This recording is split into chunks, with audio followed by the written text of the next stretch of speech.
about to watch is a little over 2 years of footage that I have compiled over all the small and large projects that we've had to tackle to get our 1985 Porsche 944 from a $1,800 not running shell with a seized engine into a fully 07K turbo swapped rally car. There was a lot of small and big parts of this build, so I tried to capture as much as I could in this video.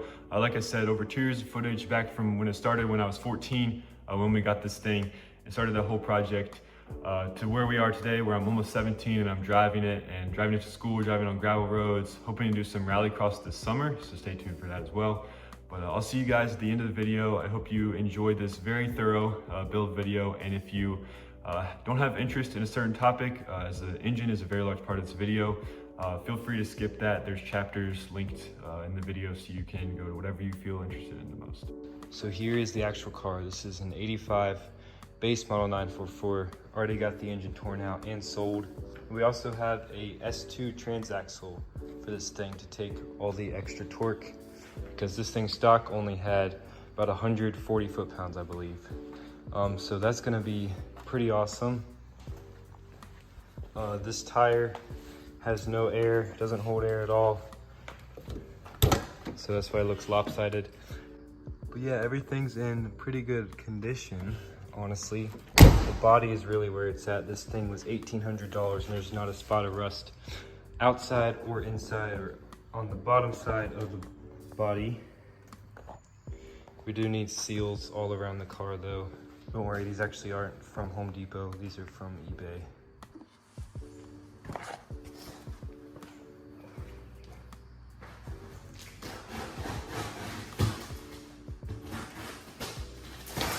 Don't quite know exactly how I'm going to be opening this. Here they are. These are 15-inch phone dials.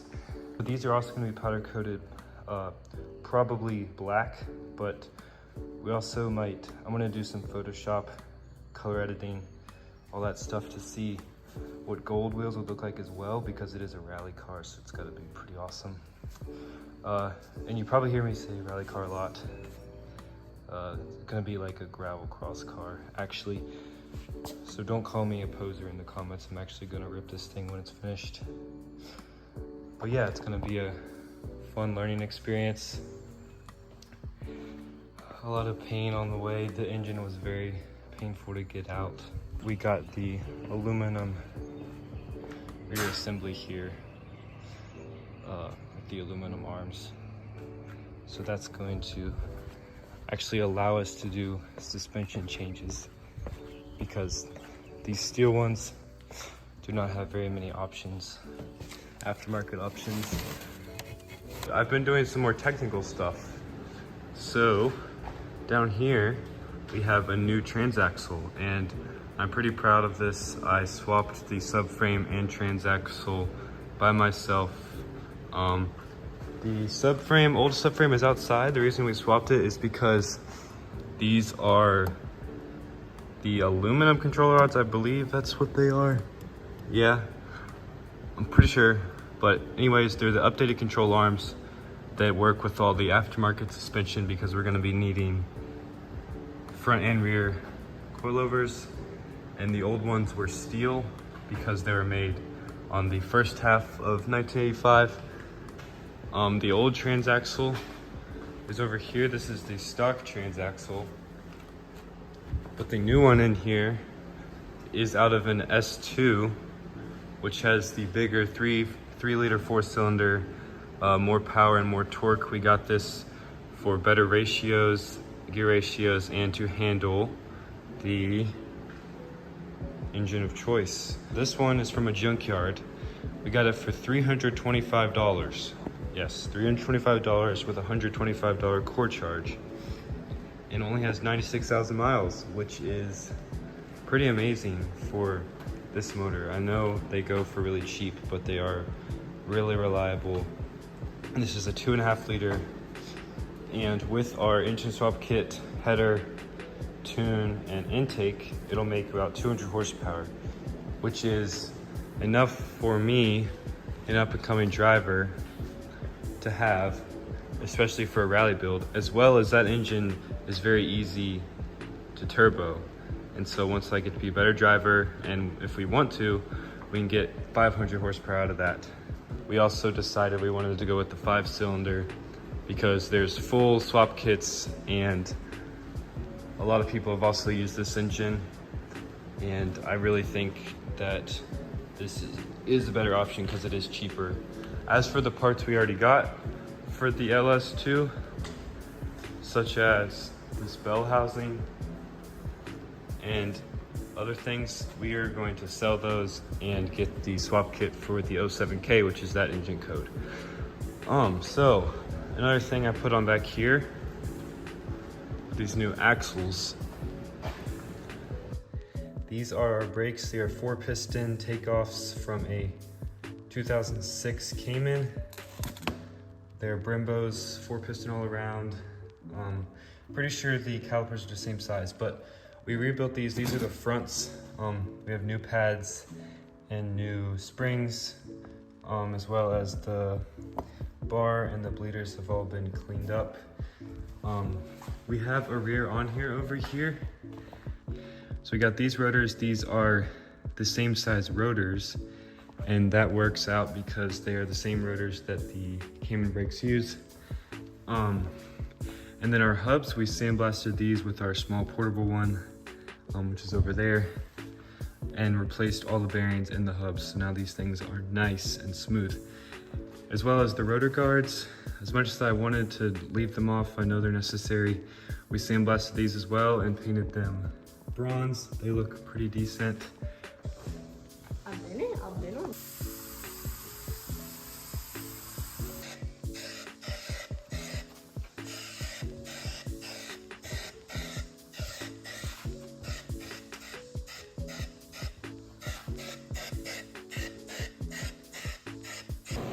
What are you spraying on your face?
Porsche doesn't realize it, doesn't know the scores any. Well, it is us.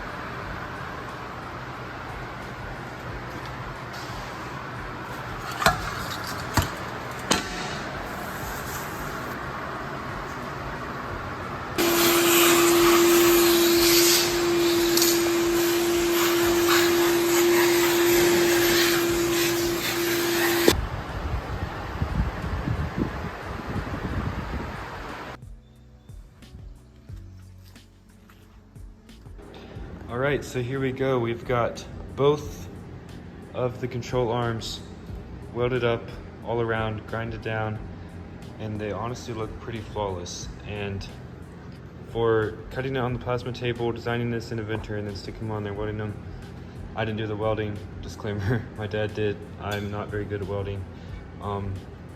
But now they look pretty good, and they're all boxed in, so they're much stronger. And we painted them black with high temperature chassis paint, and then we're gonna clear coat them as well. And these are pretty dry now.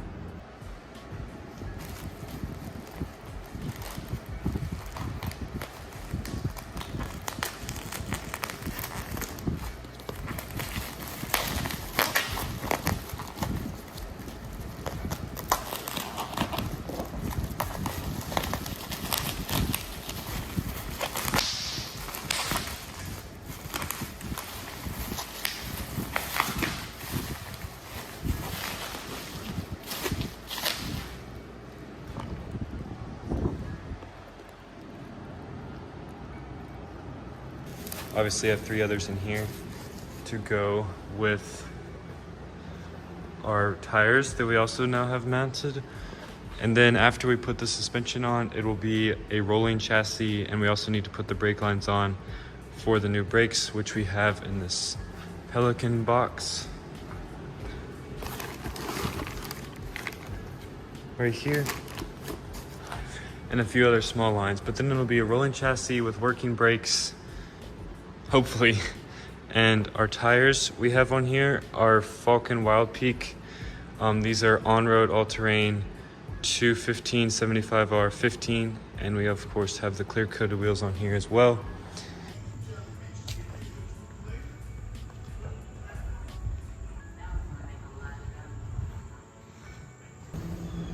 I've got the back of the car jacked up to show you the rear suspension, gas gold, and of course the new axles that been shown in previous videos with brakes, and all 4 wheels are on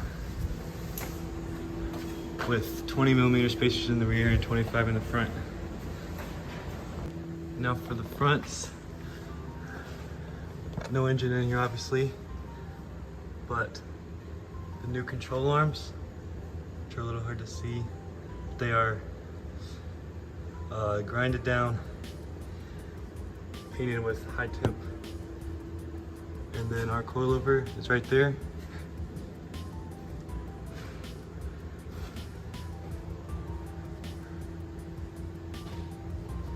Looking pretty clean.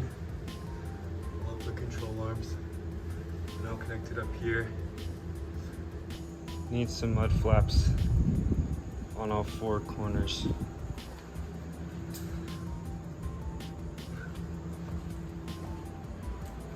As for the engine update, we've been talking to the guys at Boost Brothers Garage who make the 07K swap kit for the 944. And a lot of the parts have a long lead time right now, and we're working to get the parts that we can, like the intake manifold that, like I said, will mount it, help it mount longitudinally in line for this car, and the oil pan for the bottom.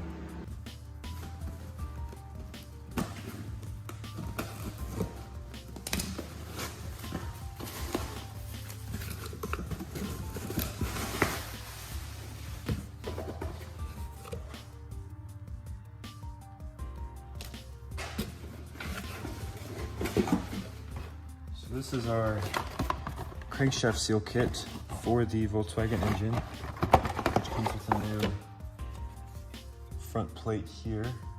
I thought I had the old one sitting around, but I don't think I do anymore. I'll probably put it away. But this is definitely a lot cleaner, more promising, and I assume this is just a cover, yeah. That's the first box, with a magnet. Howard's car. Let's double check. Okay, so we got timing chain tensioners, other tensioners for the timing chain. One of these is the timing chain, one of these is the other chain. And in here we have a timing chain seal gasket thingy, and then the big tensioner.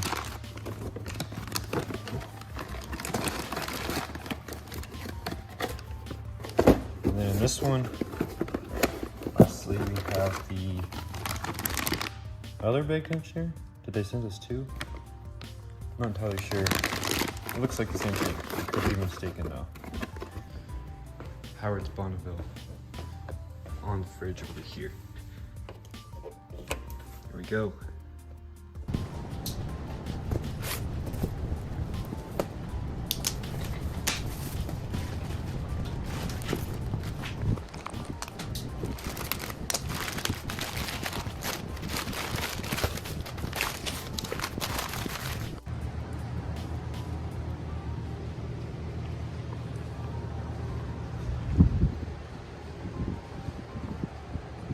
All right, so what you just saw me unbox was a, yes, Chinese clone of a Garrett 3076. It's either GT or GTX. Don't remember the exact lettering there. And here we have our compressor and our turbine with our inlet here coming from the exhaust going into here, and then all that hot air comes out, goes to the exhaust system, and then the shaft in here that gets spun by the hot air that's connected to this blade goes to this one. It's a direct one-to-one shaft, so this spins the same speed as that one. And this one is some crazy number, like 120, 180,000 RPM that'll spin at. But then when this spins, this inlet here sucks in air from the intake, and then intake goes into here, spins, gets spun and compressed, and this gets smaller, bigger as it goes, and then it comes out, and this goes to the intercooler, and then after that it goes to the intake manifold. Here's our cylinder head up here with the camshafts taken out and all the lifters still in, along with the valves and valve springs, and then our crankshaft here as well. We're gonna keep all this stock because these internals, the stock internals, are good for about 400 wheel horsepower. A lot of the guys on the forums have been saying with this specific engine. And so here are the pistons that we, these were all really crappy on the top. Like, the buildup was pretty intense, but it was very flaky, so it came off very easily. And this new ultrasonic cleaner we got from Harbor Freight, and my dad did a review on that, and if I remember, I will link his channel in the video in the description, so you can check that out if you're interested. And then moving on to the block. So this is an iron block, so it's very easy to paint, easier than aluminum at least. And so what I did is I taped off all the sealed surfaces, like the water pump up here, the head gasket place, the front and rear seals, and then the oil pump stuff as well. And then on the bottom, I just didn't go down there, but all this was taped off as well to prevent any paint getting in there. And then this is simply VHT high temperature paint. I used this primer, which is good for 2000 Fahrenheit. This paint, which is, this can was like really old and crappy, so it looks like it's actually leaked out. I need to clean that up. This is good for 650. This was for the block. This is the actual paint. And the clear coat is good for 2000 as well. And we threw all that on there. And we also cleaned the block with O'Reilly's engine degreaser and some oven cleaner as well. Works very well on the aluminum parts, like the oil pan spacer right here. All of this work, all the sandblasting and all the machining on the top and then the bottom, which you can't see right now, that's all done by our local engine machining shop. It's about 10 minutes away from my house, and he did all this in a few days. One part over here that will be replaced by, we're gonna send this in as a core, and then they have machined versions of these that they have cut down for a new bottom oil pan and for it to work in this car with this subframe.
This is my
our flywheel and clutch. I haven't opened this yet. We were gonna wait to open this until we get to that point. Boost Brothers emailed my dad, I think it was yesterday, about the bell housing, which is basically the last big part of this. And then obviously bell housing goes on top of this. So this will be very soon. But the clutch and flywheel are in here. And I believe this clutch is good for 350 foot-pounds. Stage 1 clutch, but I'll have to double check on that.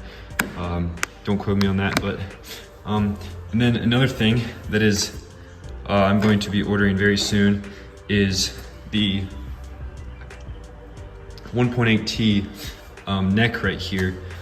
Comes with the O-ring that we need to adapt the thermostat from this engine to the thermostat cap hose thingy of the 1.8T, and that's what this piece is. So I need to order this piece of plastic here, which is about 20 bucks on Rock Auto. And then I need to order this, but with the O-ring. So we got one, but it doesn't come with the O-ring, and they're literally 2 bucks on Rock Auto. So 2.5 bucks on Rock Auto for that. And then right here, we need our water pump, which is about 25 bucks. So all in all, I'll be getting about 50 bucks worth of parts, and that will basically complete right here. So the water pump goes right here. There's 3 holes right here. Block us off so that we didn't get anything in there. And then that comes back out of the back here. And then the thermostat housing goes right here and goes to thermostat. And then the 1.8T filler neck. And that'll be about it for that system. For the oil block, the oil filter goes right here, dipstick right here. And then we'll be getting into kind of redressing it. And then the last big parts that we need to get are the bell housing, the intake manifold, and the exhaust manifold. But we have to get a turbo manifold because we're going turbo. But like I said, it's all sealed up now except for the intake and exhaust manifolds. And I guess you can count this as well because there's nothing on that and right there, but all of our seals actually are on. All right, so I have the thermostat assembly together. I have our new housing down here. And then our inside there's a thermostat obviously.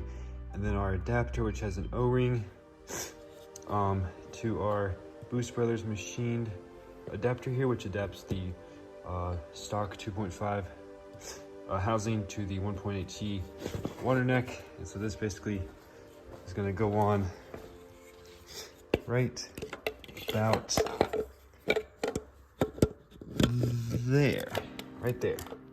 So we're kind of like that. And there we go. All right, next up is the power steering pump, and this is a brand new OEM replacement, not actual like Volkswagen, obviously, but this is a 1.8T power steering pump. And we have our Boost Brothers CNC machined adapter from this engine to this pump, and this slides up there just like that. And we have another bracket that goes on the back as well. And there's that on. Now we have this little bracket right here. It goes just like so, right there. Here we go. So there's 3 here, 3 here, and then 2 big ones to hold this whole thing on right there. And these 3 holes go to these 3 smaller bolts for the pulley, which I need to find. Right now I have the water pump up here being loosely held in by this one bolt, and then I get the other 3 in right here real quick, and that'll be on, and then maybe after that we'll be able to put the thermostat in. Here we have the water pump on here, all nice and smooth there now. After some moving around, I realized that I had put it on the wrong way. This is a kind of a one-way mount that they have right here. So now I have it on, spins nice, and 3 bolts right there as well that you basically line up through these holes to get the torques down in there.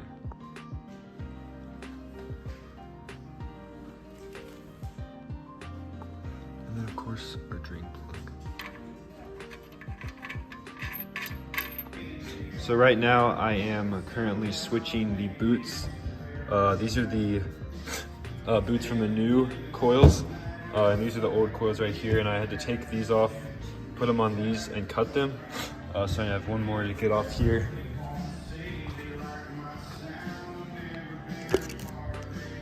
They'll look something like this when they're done. All right, and there we go, all 5 coils in. They're all hard stopped on spark plug, so that's good. You might notice that the front end here is completely dismantled. Everybody say hi to Luna too. This is because we need to get some more holes into that right there. We're not entirely sure what we're gonna do yet, if we're gonna buy one with holes in it or make the holes ourselves, to get airflow into the engine, because we need a lot more airflow for this turbo. And this car kind of lacks that, especially with the non-turbo front end. We took the lower part off to get the spot welds off for that, as well as for easy access to the intercooler and radiator area, and all that plumbing, which we're going to be needing very soon as we start to get into that sort of stuff.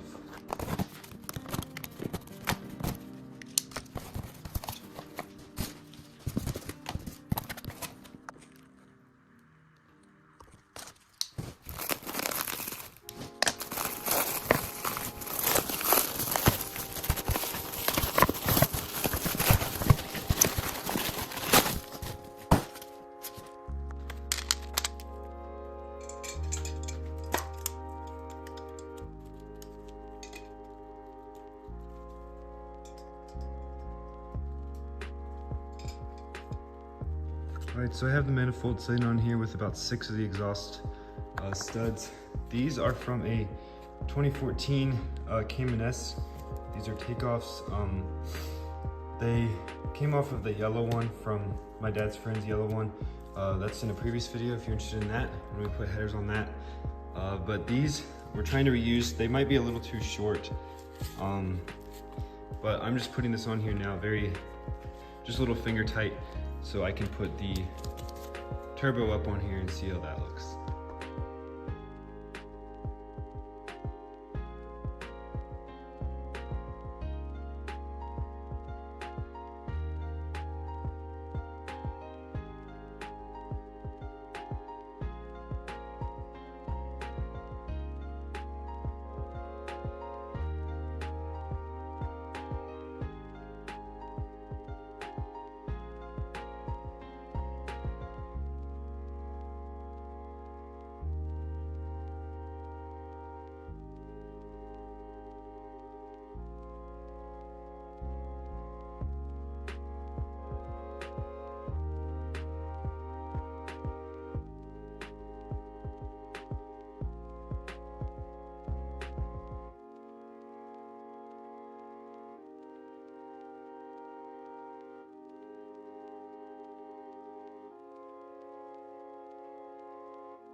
So after we finished buttoning up the engine here, we needed the alternator, our belts, some final pulleys, and the main thing was the turbo mounting bracket back there. Needed to be welded up. We didn't have gas for a little bit, so that's why that part took a while. And then mounted the turbo, which was also a little tricky because you can kind of see here the close proximity underneath the manifold for the bolts and studs to bolt the turbo up there. And after getting some gaskets for that, it was time to move on to putting the engine in the car, which also required a little bit of adjustment. As you can see here, the great big hole in the firewall was a big rectangular piece that we're not really sure what it did, but we're probably gonna block this off eventually. All it was doing was getting in the way of the upper timing cover here. So now it's sitting in there like it's supposed to. You might think that this oil filler neck is gonna get in the way, and it might, but this is how high it is on most of the other swaps, so we should be good. So yeah, just wanted to talk a little bit about what's going on here. So the first order of business was obviously getting it mounted down here. After we got the engine in, we realized that we needed to pull the transmission back in order to get the torque tube to sit up against the bell housing. So that whole system is pulled back, and we also got sent the wrong clutch. So we are going to machine the new hub down for the clutch so that it fits up in here nicely behind the pressure plate. And this is our bell housing right there that we took off for that job because that's next on the radar. But then the motor mounts go down really easy, 2 bolts on both sides. A little tricky thing was the steering. The steering rack was a little hard to maneuver up underneath that bracket. We had to remove one screw that we can't get back in now, but it was the cover for a bolt for this little cover down here, so it should be all right. It has another bolt holding it in. And then we focused on getting the manifold and turbo stuff set up over here, as well as over here.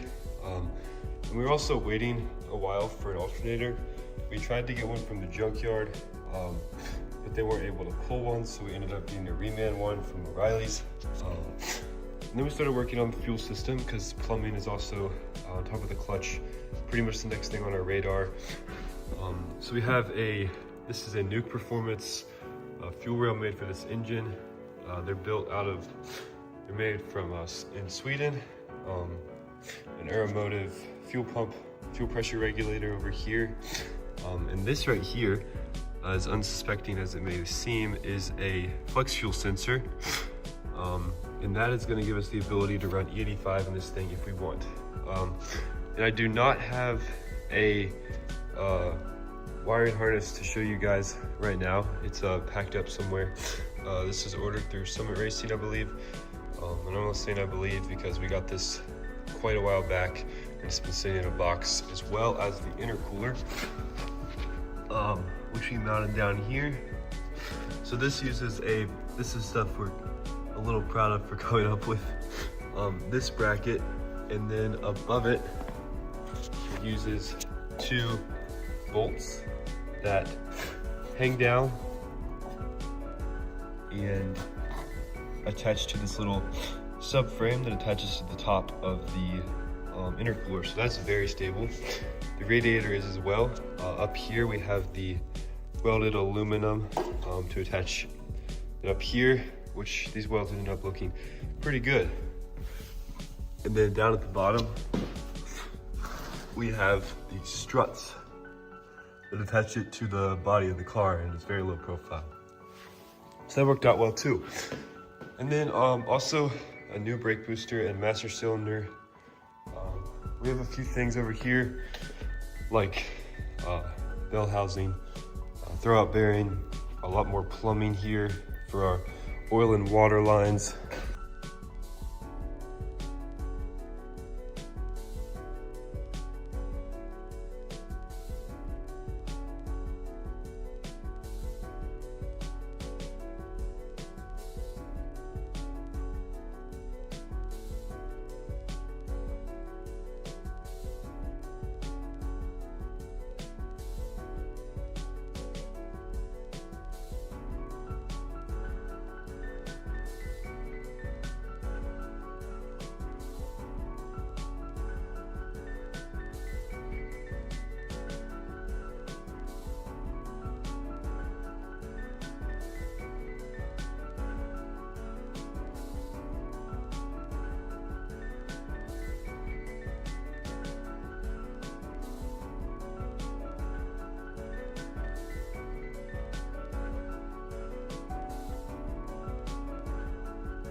Go ahead and give another rundown here. So we have our wastegate on right here.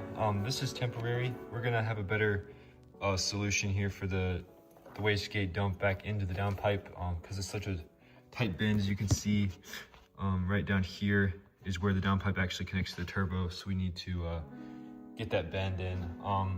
The turbo, I just put this blanket on, this very cool carbon fiber heat blanket from Summit. And also I don't know what the percentage would be, probably about 80% of the parts for this car, especially engine related, have come from Summit. So shout out to Summit Racing for being an amazing supplier. Including, I believe this stuff came from Summit, or it could be from Vibrant. It kind of split. Our hose stuff is from Vibrant and Summit combined. Coming around here, so on our compressor inlet, just a pipe coming up here to our intake box here, which is going to act as a box off here in the back, so that the air that comes up from the bottom and into the front is funneled up in here and trapped, so that this can get all the air and breathe as much as it wants to. On the other side, on our actual throttle body, which comes from the intercooler, and the compressor outlet goes into the intercooler, the air is cooled, comes out, goes into the throttle body through the bypass valve, or sorry, not bypass valve, blow-off valve. And this is almost like a wastegate for the compression side, or compressor side of the turbo. And that lets out the excess air there. Coming into the intake manifold, and then we have our fuel rail, which I think I talked about in the last video. All our fuel system is in here, pretty neatened up now. The water system is definitely the most cluttered. This pipe is very hard to bend and get into places, and it is pretty high profile. This blue, but it's good for actually getting to know that this is water lines, so that we don't get them mixed up. The biggest change here is the intake box. As you can see down here, all of the water lines go into the water neck or into the coolant filler neck on the back of the engine. And now I'm gonna lift up the car and show you guys a little bit of the bottom. All right, so over here we have the downpipe that we fabricated. This is stainless steel with a 4-inch flex pipe, and this is 3-inch diameter, all welded up. And this goes right here on the back of the turbo. Up there, as you can see the new blanket on there, a little bit better now. Very pretty little piece of work. And this goes up there and comes down and goes straight underneath the car. And this right here was for a temporary mounting of this resonator, which, fun fact, this resonator is made for the BMW race car that my dad did not use, and it lines up perfectly, and it's 3-inch, so we're gonna use it on the 944 and just have a resonator back. It's probably gonna be pretty loud, it might drone some, but we're gonna try our best to minimize that. But we also we really wanna unleash the sound of this 5-cylinder. You can get a closer look at the cooling system here. Some of the lines that come down to the radiator and intercooler. And all of these still need clamps. We ordered clamps and they were the wrong size. They're about 1/8 of an inch too small. You see the turbo a little bit more now as well. So they did not close very well, and that was pretty frustrating. We have the entire harness on now. Everything in the engine bay is pretty much set up, just missing the air box up here, which is right here. So this is where we're gonna capture our air. That's gonna sit up on there. We have that off for now, so that we can still get easy access to stuff, including the fan, which is down here and hasn't been completely wired up yet. So this thing actually runs, and I'm gonna put some clips of it running and revving in here. We got it started up for the first time. All of the electronics are now going through the firewall. It's still a little messy over here. We're hoping to be able to clean that up. But we also have it sitting on the ground now. The transmission is back in, torque tube is hooked up, clutch is hooked up, axles are hooked up. The axles are the biggest pain in the butt. Coming in here, don't mind all the junk wiring down here. A lot of the stuff is gonna be tucked up against this wall right here. And also gonna get some new carpet.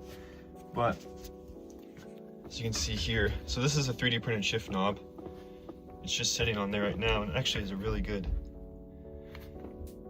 grip. I can't even pull it off, and it's not held on there by anything else. But I designed that so that it would press fit. And then our new only 944 shifter right here, this makes it very, very well sprung. It still has quite a bit of throw, but that'll be fixed with only 944 short shifter as well. The Momo steering wheel back in here temporarily so that we can move it. But a lot of stuff going on down here. You can see the relay and fuse box for the Nexus, along with the CAN bus wiring and such. And I know in the last video I talked a little bit about the dashboard, but coming back to that, over here, we got the Haltech IC7 dash, and I cut this plate that goes in here and holds the dash in place. And I'm also gonna get some black silicone sealant to go around this edge on both sides. And that is held in by a spring kind of design. This piece of aluminum is on the edges and is sprung down to hold the actual dash in place, and that is not going anywhere. And I still have yet to get the dash cover, but that'll be very soon. Also, something that is new here are the headlights. These I just got and put in. These are from eBay, only about 39 bucks, and they're technically Jeep headlights, but they're 7 inches. They plug right into the stock harness and they work amazingly. And they even, I wish I could show you right now, also put some pictures in there of those working.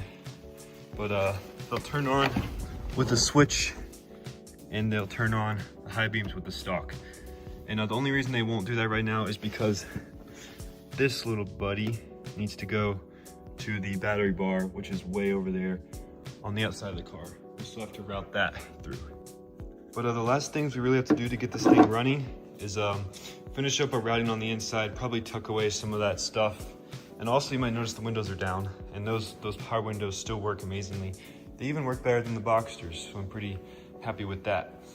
All of our air stuff is routed up. The blow-off valve, the wastegate downpipe, which feeds into the exhaust downpipe, and that all goes straight back. And there's really nothing down there right now. You can see just the dump, and that's still a work in progress as well. But I'll tell you, it is super loud. It idles at 100 decibels, I think is what I read it at. But that was in here, no exhaust, with only the middle door open, and that was sitting in this bay. So still a little bit to go. Another thing is the clutch still needs to be, we need to really bleed it, because we're having some problems with getting it to fully disengage when you press the clutch pedal in. Because when we tried to move it, we moved it from here to here before we got the fuel pump wired up correctly, it wouldn't go into reverse while it was running. And so that's an issue that we still need to work out.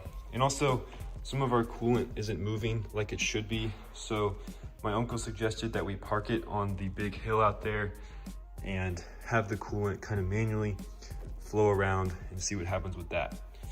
But there's been a lot of progress since the last video, and a lot of progress to come. And we're actually gonna be finally able to start working on some cosmetic stuff as I start to get ready to prep for paint. And that's gonna be a beautiful dark red. And you might also notice back here, the wheels are a little bit wider. We originally had 20 millimeter spacers, and I got some 28s. I put a 25 and a 3 millimeter together. So now we have a nice good bit of spacing back here. And before it had a little bit too much tuck, but it is a rally car, needs some tuck.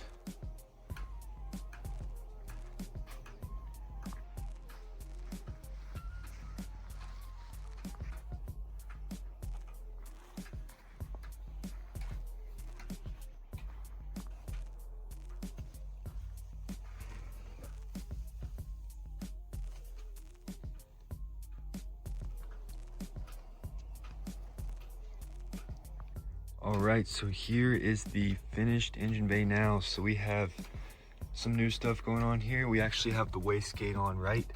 After taking it for its first few drives, we noticed that we were actually getting some overboost messages on the Haltech dash, and that was a little bit concerning. So we actually went back and looked and noticed there was this hidden port on the side. So that's the port that the vacuum actually needs to go. And this is just a vent on the top here, and we had the line from the intake going into right here, which was actually sealing the wastegate instead of opening it, which is why I was producing 39 PSI, which I have a screenshot of, and I'll put that in there, which is pretty funny. But we were able to fix that before we caused any damage. We have this catch can here now for the oil vapor that comes out right up there. We have the box back in here, proper radiator caps. One of the things we were actually working with a lot was sealing this coolant system properly, and it all came down to the radiator caps, and that was very annoying, but now we have all that figured out. This is only here to catch drippage if there is any coming from the vent, which there is, like, there's a little bit in there right now. But what was happening is the coolant, as it would expand, would come out the vent and go down and then spill onto the crank position sensor, and that actually stranded me at a gas station, so not fun. So we have a lot going on in here. It's cleaned up pretty nicely, and all this is looking pretty promising for now. The headlights are in here.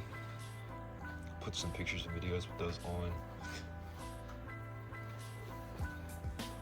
And then coming around to the inside, we have, I put most of the carpet back in. I didn't put this middle section in, but I just wanted some sort of carpet in there to kind of help with sound deadening, as well as help get that out of there, as well as help make it look a little bit more finished.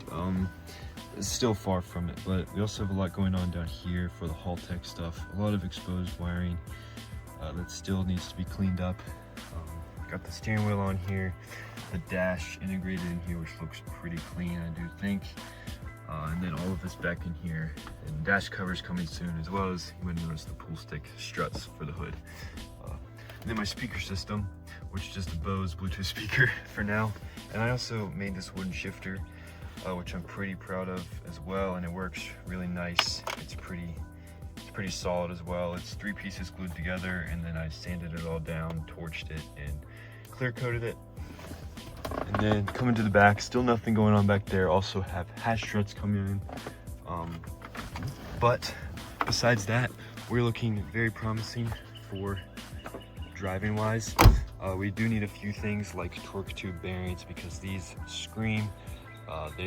They're pretty bad. They've probably never been replaced, and this chassis has 140,000 miles on them. So that's something that we're gonna need to do. And we're also gonna get a short shifter in there.